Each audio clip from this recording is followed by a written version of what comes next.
6 ડિસેમ્બરે સવારે 4:30 વાગ્યાના અરસામાં ફરિયાદી Shri Williams James Pathare Chhath garden મુખ્ય દરવાજા પાસે પોતાના મોપેડ લઈને ઘરે જતા હતા. તે વખતે સ્પ્લેન્ડર મોટરસાયકલ ઉપર આવેલ બે અજાણ્યા ઈસમોએ ફરિયાદીને ડરાવી ધમકાવી રોકડા રૂપિયા 1,450 તથા ડોક્યુમેન્ટ સાથેની બેગની લૂંટ કરી નાસી ગયા હતા.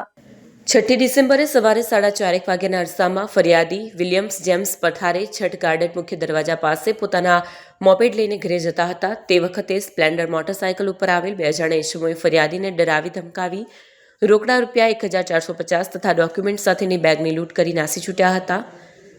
જે ગુનાના આરોપીઓને શોધી કાયદેસરની કાર્યવાહી કરવા અંગે પોલીસ કમિશનરે સૂચના આપી હતી, જેથી પોલીસ ઇન્સ્પેક્ટર આરજી ચુડાસમા તથા સેકન્ડ પોલીસ ઇન્સ્પેક્ટર કે.એ. ચૌહાણે આ લૂંટના ગુનાના આરોપીઓને શોધી કાઢવા માટે સર્વેલન્સ સ્ક્વોડના માણસોની અલગ અલગ ટીમો બનાવી હ્યુમન ઇન્ટેલિજન્સ તથા ટેકનિકલ સર્વેલન્સની મદદથી કામગીરીમાં જોડાયા હતા. તે દરમિયાન પોલીસ કોન્સ્ટેબલ નિકુલદાન ચેનદાન તથા પોલીસ કોન્સ્ટેબલ યશપાલસિંહ પ્રદ્યુમનસિંહને સંયુક્ત બાતમી હકીકત આધારે આરોપી સુમિત ઉર્ફે શુભમ રવિન્દ્ર પઠાડે, વિવેક ઉર્ફે કેવલ ઉર્ફે જેરી કમલેશ સોલંકીને ગુનામાં ઉપયોગમાં લીધેલ મોટરસાયકલ તથા લૂંટ કરેલ રૂપિયા પૈકીના 520 તથા બેગ, આરસી બુક તથા ઝડતીમાંથી મળેલ 2 મોબાઈલ ફોન સાથે ગણતરીના કલાકોમાં પકડી ગુના સબબ આગળની કાયદેસરની કાર્યવાહી હાથ ધરી છે.